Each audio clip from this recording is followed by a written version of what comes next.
Hello and welcome to Shrink for Men video. I'm Dr. Tara Palmatier. This video is titled, Is Your Narcissist Happiness More Important Than Your Own?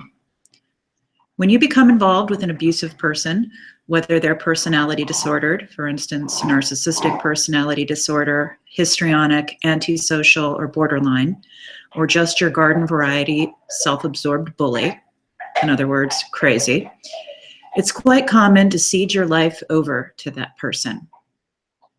You eventually find yourself consumed and hyper-attuned to their needs and emotional states while ignoring your own.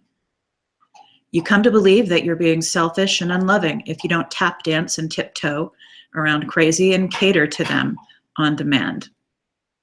Long-term exposure often warps your beliefs about yourself and relationships. That is, if they weren't warped already by parents who share similarities with crazy. In order to remain in a relationship with this kind of person, you have to buy into their narrative, at least to some degree, or you shut down and detach, which typically happens over time. Otherwise, the cognitive dissonance would be unbearable. If it's selfish for you to put your needs ahead of your abusers, why isn't the narcissist being selfish when they put their needs ahead of yours every single time?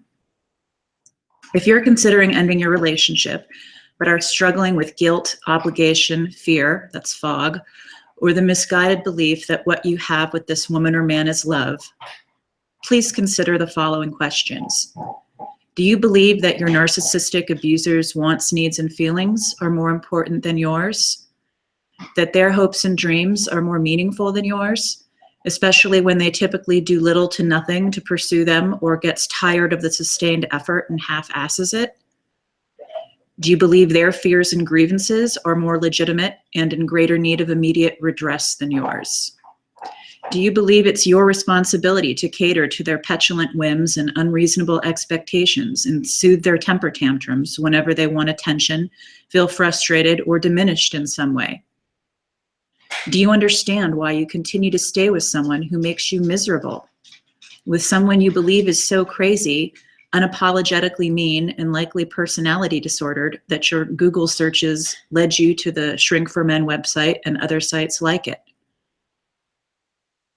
How do you think you're helping by staying with someone that believes you're the source of their misery? If you're each the source of each other's unhappiness, then what's keeping you together?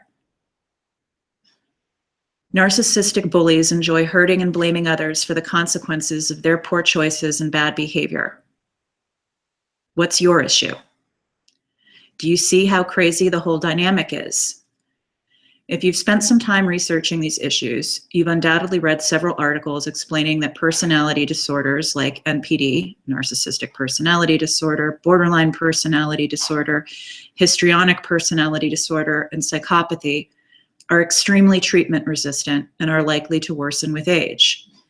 Yet, you persist in wishful thinking and remain in the relationship while you become a shell of a person. The path to happiness and peace isn't found moving toward this person, it's in moving far away. Healing and making yourself crazy-proof means facing and accepting some hard truths about yourself, most of all. There are some websites that claim practicing something called radical acceptance is a healthy option for the non-disordered person and part of the disordered person's recovery process. I agree. It is pretty radical to accept that it is pretty radical to accept that you're doing something noble by tolerating the abuse of a significant other or family member who behaves hatefully towards you on a regular basis with no remorse, or at least not enough remorse to stop behaving hatefully towards you on a regular basis. Perhaps sacrificing your own needs and rights became a source of pain and pleasure for you as a child. Were you required to give up being a child in order to get your parents' love? Did your parents invalidate your feelings and tell you cruelty and indifference are love? Maybe making another person happy is one of the only few things that make you happy, particularly making a person happy who is incapable of being happy. Do you see the futility in that? Do you see that it's its own form of craziness? Each of us is in charge of our own personal happiness. It comes from being at peace with ourselves, not from making someone else jump through hoops or demanding they sacrifice their well-being. And definitely not from being the hoop jumper and the sacrificial goat in the relationship. You may hope that if you can make your narcissistic abuser happy, it will fill the void left by the love you didn't get from your parents. Then everything will be okay and go back to the way it was during the honeymoon or love bombing stage. Oftentimes, a narcissistic abuser will tell you that very thing. It's a lie, and deep down you know it. By this time, the narcissist has shown you or her his true self, and there's no going back. Not for very long anyway. Yet you stay and continue to participate in your own misery. You tell yourself you made a commitment or that the narcissist wouldn't be able to live without you. And this is a grown, able-bodied adult we're talking about in most cases. Or leaving goes against your religious beliefs, or that perhaps this relationship is as good as it gets. Maybe you don't want people to think you're a bad guy or a bad woman, or that you're a quitter if you leave. Or you rationalize tolerating the abuse because of the financial impact of divorce and on the kids. These should be your only two concerns because they have real-world consequences.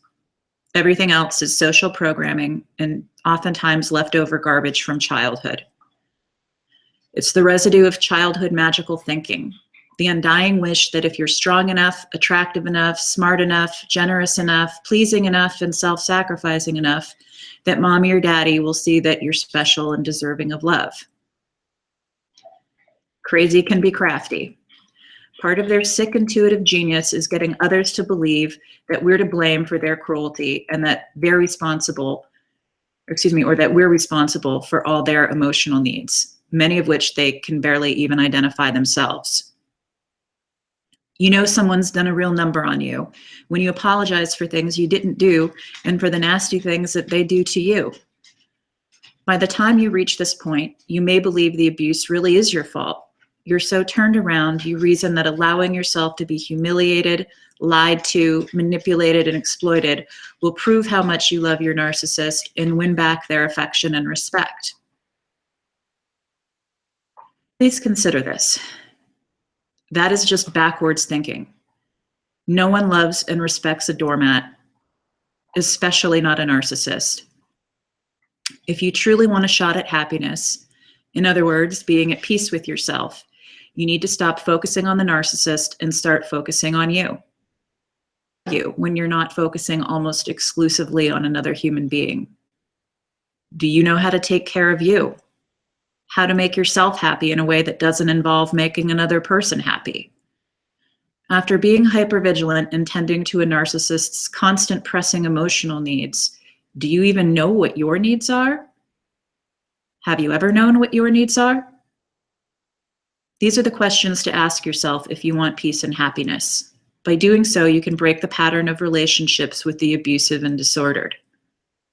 When you're comfortable with who you are and don't require others' approval in order to feel good about yourself, narcissists, borderline psychopaths, and other personality disordered abusers will lose whatever power they've had over you.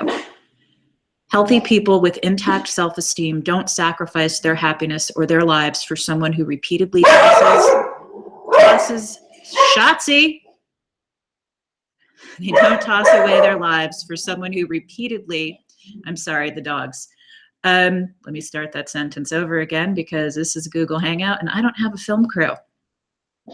When you're comfortable with who you are and don't require others' approval in order to feel good about yourself, narcissists lose whatever power they have over you. Healthy people with intact self-esteem don't sacrifice their happiness or their lives for someone who repeatedly tosses away your best efforts and heart, like an entitled child who's grown bored with their newest toy. No one else can give this to you. No one else can do it for you. And you can't find it in another person.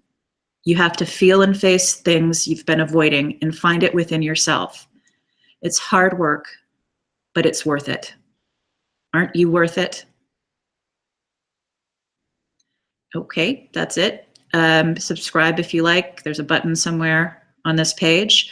Also, if you'd like to read the full transcript of this video, you can find it on shrinkformen.com. I also offer individual and couples counseling services, and you can find information for that on the Shrink for Men website as well. Thank you.